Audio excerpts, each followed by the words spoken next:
The Kody Norris Show is continuing the path of bringing bluegrass music to both core fans of the genre and new audiences. They are a youthful voice in bluegrass music, and insiders have awarded them multiple IBMA and SPBGMA nominations and wins in 2022 for Entertainer of the Year and Fiddler of the Year for Mary Rachel Nalley-Norris. Now, the Kody Norris Show's album, All Suited Up, charted at number 7 on the Billboard charts, and Mountain Rosalie, the Kody Norris Show's new single, is connecting with existing audiences and engaging brand new fans. Their trademarked high-energy style delivers an unrivaled live show experience, rife with rhinestones, loaded with laughs, and a heaping helping of high-powered traditional music. And the Kody Norris Show is truly one of a kind. So, ladies and gentlemen, let's welcome the man himself, Kody Norris, to the show. Welcome, Kody. Hey, how are we? I'm doing great. How about you? I'm wonderful, wonderful. Thank you so much for having me on your show. I really appreciate it. Oh, absolutely. Well, where did your love for bluegrass come from? I tell you, that goes all the way back to early childhood. My dad was such a lover, just of music in general.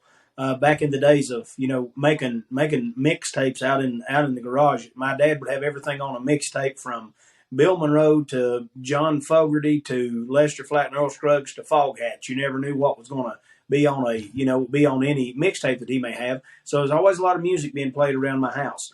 Nobody in my family, though, actually played any instruments, but there were some people at the church where we attended that had a little bluegrass gospel group. And by the time I was about 9 years old, I was just infatuated with music in general and began to play sometime right around that time at about the age of 9. Well, you mentioned Flatt and Scruggs, and I remember growing up in my household, and that's what my dad would play. And he was also a big lover of bluegrass and as well as country music. But I hear that you are extremely talented in playing multiple instruments. What instruments can you play? Well, the guitar is primarily the instrument in the Kody Norris Show that I use, but I play a little bit of everything, or can make noise out of about everything. The mandolin and the banjo. I made my living playing the banjo for a long time, and a bass and a fiddle if nobody's listening, and there's a few other things, but there's my true love is really with the guitar and leading and fronting the show. That's always kind of went hand in hand, and I'm glad that I was able to stick with that. Well, how old were you when you started to perform before audiences? About maybe 12 or 13 years old, something like that. I worked with a little local group in my hometown, and they played about, I don't know, maybe 100-mile radius of home, something like that. But, man, we were busy. We played every Friday and Saturday night, in a church on Sunday morning and a church on Sunday night, so we were doing a lot. Then on up through my teenage years, when I figured out, maybe there's some money to be made with this somewhere, really tried to buckle down and get serious with it. And that's where, playing the banjo and playing the mandolin and being a multiple, kind of multi-instrumentalist there, so to speak, that really helped me always be able to, kind of keep the bread and the bologna on the table. And that and through all that time being able to, play, you could keep a job with about anybody if you could do more than one thing. And so I really got into that, in early teenage years, started traveling with, a few regional acts, and even got the, pleasure to perform with some national acts during that time. So a very, very exciting time all through my high school years. Well, I was doing some research on your background and found out that you appeared on the Cumberland Highlanders show for 9 years. Yes. What did that experience teach you? That was wonderful. I got to meet so many artists that we would have, as guests coming in on that show, and working in the staff band, the Cumberland Highlanders, with that was a wonderful time, because all those players in that group, aside from me, were, mostly 3 times my age at that time, or at least, and had been in bluegrass music for, their entire lives. And to be able to, be around those seasoned professionals in that type of environment, filming TV shows and whatnot, that was really wonderful. And it really gave me a good handle on that whole side of the business, and, how to conduct yourself in front of a large audience as they had at that time. And that was really, really wonderful, all my time spent with the Cumberland Highlanders TV show. I enjoyed that very much, and I really missed that. Well, did the experience alone teach you on not just putting your own band together, but performing on stage and adding a little bit of showmanship between the songs? Big time, big time. That really, when it's one thing to have an audience of live people in front of you, but doing the TV appearances, you've always got to do a little bit more. When you're in that realm, there's always got to be just a little bit more, and try to keep it classy. That's another thing that I learned from the Cumberland Highlanders show. And as far as just entertaining a crowd in general, I really took a lot from that. Well, what kind of response do y'all receive from the audiences and from the bluegrass industry? Because all of the members of the Kody Norris Show, you guys are young, and in bluegrass, there's a lot of much older artists. How well have you been received? Well, and that's something else. When I first started the band, that was really a major challenge that I had, because all the really good players at that time, they were way older than me. And you talk about something hard to do. You being the new kid on the block and calling up people that you've looked up to and admired your whole life to be in a working relationship with you, to where you're going to be the guy signing their paycheck. That was a major hurdle, in getting started. But we've been so well received, with all those people, and thankfully so well respected by all the people in that age bracket, from musicians to fans that I hope are all now, friends at this point. I was listening to a lot of your songs, and what impressed me was that the band's picking skills and harmonies are absolutely incredible, Kody. And I can see why you are one of the top bluegrass bands in the country. And when it comes to bluegrass, especially high energy like you guys are, how do you get to be so tight when it comes to performing live? Because when I'm listening to the recordings, I'm thinking, these guys have got the talent. I appreciate that very much, you saying those kind words. One thing that I'm really a stickler about this as a band leader. We don't take a lot of rehearsal time, so to speak. However, when I hire somebody, there's this. I've got, I guess we'd call it kind of the Kody Norris formula, I guess, on how I want the music played. And to play in a way that moves people in a positive manner. I want to see some toes tapping. I want to see some, real good positive body language from the crowd, and creating a sound that they'll enjoy. And that's something that with the band that I have right now, especially with Josiah Tyree, Charlie Loman, and my wife Mary Rachel, we have a good chemistry all the way across the board. And Josiah and I especially, we've never rehearsed a song, vocally or instrumentally.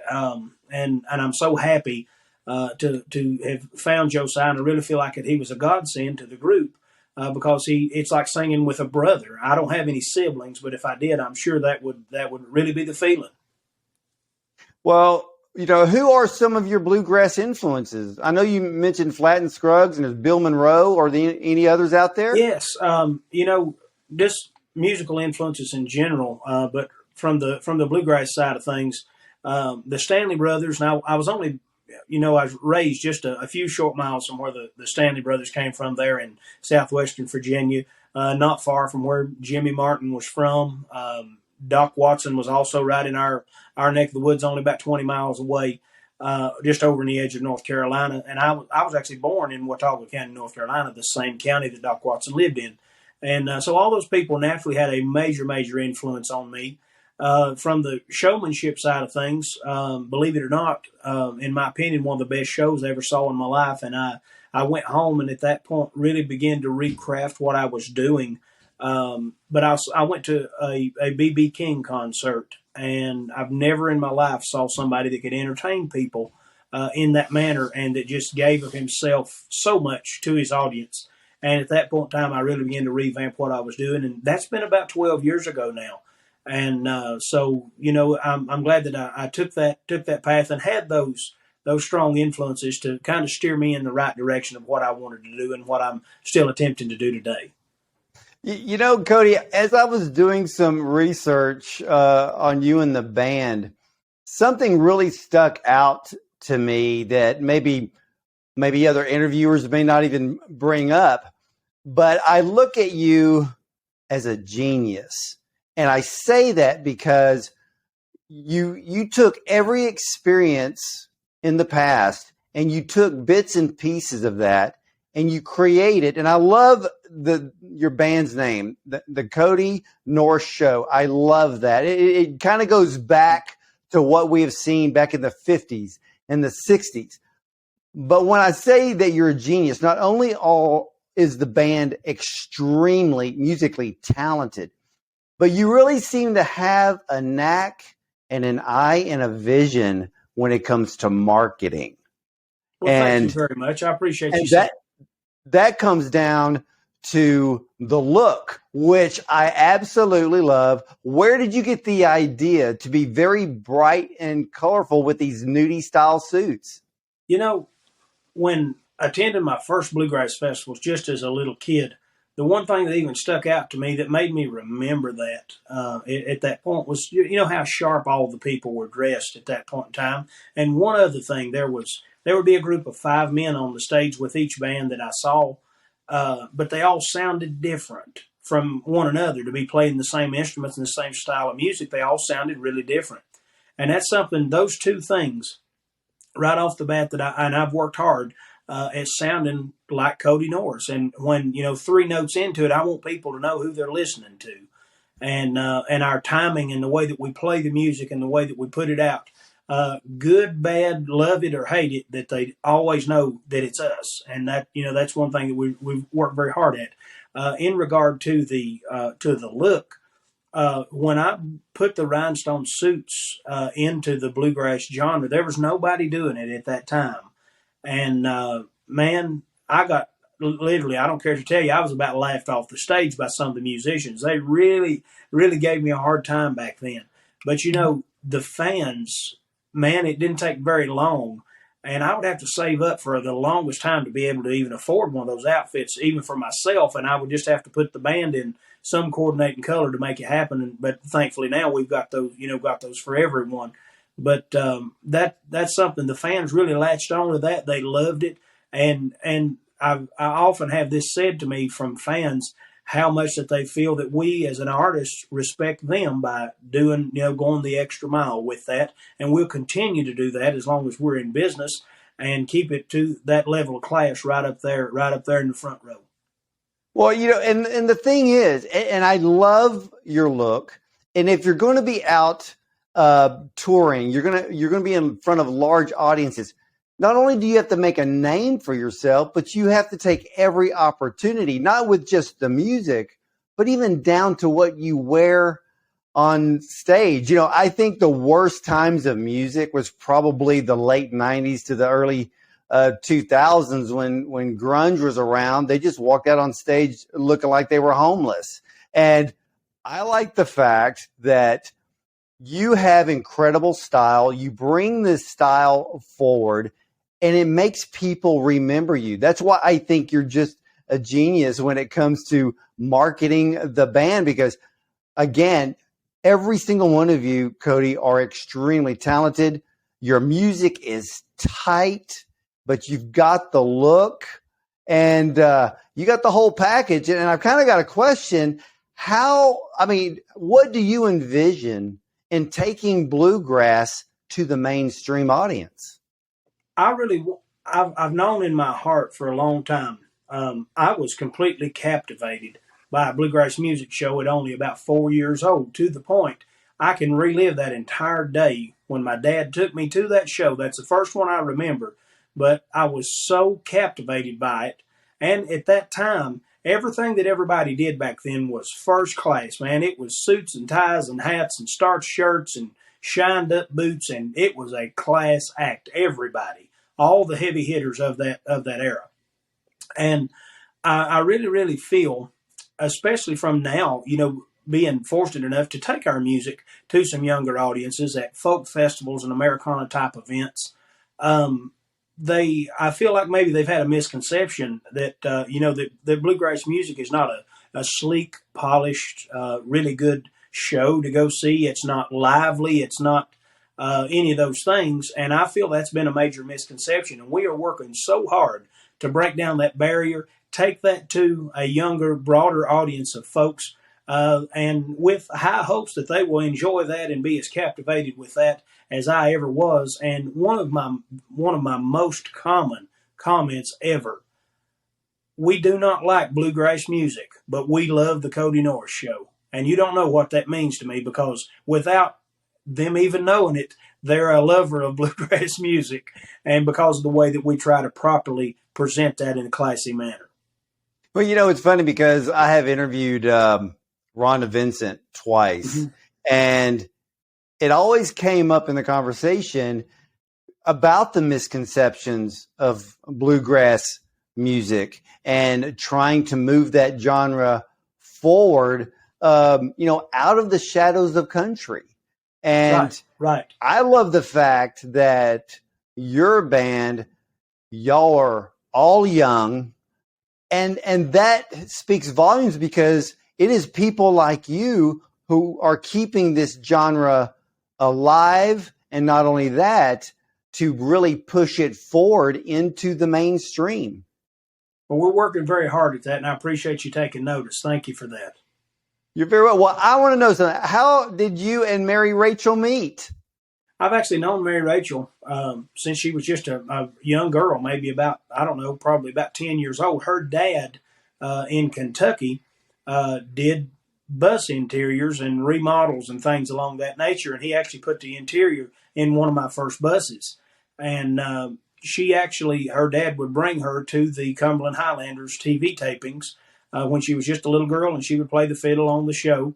And never in a million years would I have imagined back then that she would wind up, being in my band, but certainly not, wind up being my wife. But it's amazing sometimes how God works and the people that he puts into your path, and we couldn't be happier. Well, how long have you been married now? 3 years, actually, as today, 3 years today. Wow. Well, congratulations. My wife and I just celebrated ours just a couple of days ago, and you got a while to catch up, because we just passed 35th year anniversary. So, well, that's wonderful. Well, I'll tell you one thing. I know one thing. You got Jesus in your heart, and that's exactly what every marriage needs. I can tell you that. Exactly right. Exactly right. You try to take one step without that, and you'll fall. I'll guarantee you that. That is it. Well, tell us about the brand new single, Mountain Rosalie. I tell you, Mountain Rosalie is a song that I have kind of carried around in my hip pocket since I was just a little boy. In the first local group that I ever worked in, there was a fella in the band. He would sing that song, and I always liked it. Through my teenage years, we'd put it in the show occasionally. But when we really got down to brass tacks, that's a song that's only just been recorded, just a handful of times in the last, 60, 70 years. And it was always such a really good show tune. And especially once I kind of put the Kody Norris Show hot rod effect to it, I guess you would say, and kind of brought it into our styling to where we could do something with it. We featured it on our show a couple of times, and man, the crowds, they really just gravitate toward that. And when we were selecting songs, I knew that groove and that, just that whole, everything that Mountain Rosalie brings to the table, if we could get that recorded and get that to radio, I feel confident that it will do very, very well for us, because it's a catchy tune and something that people find themselves singing along to. And we're so happy that we could record that for Rebel Records for this new project. Well, how do you choose your songs? Because do you look at the songs based on how great it would be on an album, or how great they are to perform live? I do things a little bit different. Some people, and they've got a very good point with this. They say some songs are great crowd songs, but they're not good radio songs. I feel that the way we sell music to people, if we can capture the energy that we produce from a song on stage, if we can capture that on a recording, it will definitely be a good radio song. And with Mountain Rosalie in particular, it's got some catchy lyrics, a few little, quirky lines throughout the song, and things that once you hear it a couple times, you'll find yourself on throughout the day kind of humming that in your head. And I also see that at the festivals. There's one line in there that's used 2 times, Hillbilly Baby, my Mountain Rosalie. And there people will come up and just be having conversation just about the Hillbilly Baby line. So that's something that kind of caught with people. And so we'll see what happens. Well, what is next for the Kody Norris Show? We have got so many things going on, and we're so fortunate to have such a great team of people assembled. Holly Bonnet at HB Entertainment, 2911, Jeremy Westby, and all those folks. Bubble Up, Richards and Southern, a whole entire team of people, Rebel Records, everybody that we have working with us right now. We've got the sky's the limit in our world right now, and trying to take our show to the masses in any way that we can. And we've set some goals, and we're going to just get in there and get with it and do the very, very best we can to achieve all those. And working on this new project for Rebel Records and getting the songs recorded. We've actually been in the studio for the last couple of days, all while maintaining that busy show date calendar and traveling all throughout the country and greater parts of the world. So we've got a whole lot of things exciting as we're going into our later season here, and all getting geared up for our early 2023 season and getting back on the road. And the guys are all excited. Mary Rachel's all excited. So we're ready to roll. Well, I'll tell you one thing, ladies and gentlemen. You got to go to the KodyNorrisShow.com. Check out their tour dates. Check out their music. And what do we always say on the show? You buy the music, you buy the merch, you buy the concert tickets, because that's what keeps the musicians going and keeps your favorite artists and bands producing top quality music. And I can tell you this, if you're not a bluegrass fan, you're going to be one when you hear and see the Kody Norris Show. So head over to the KodyNorrisShow.com for more information. And Kody, thank you so much for being on the program today. Thank you for taking the time. I certainly appreciate it. And let's do this again sometime. Hey, absolutely. When you get that brand new album, you gotta come back on the program. I'll be more than happy to. Thank you so much. You're very, very welcome. And ladies and gentlemen, stick around because I will be right back with more.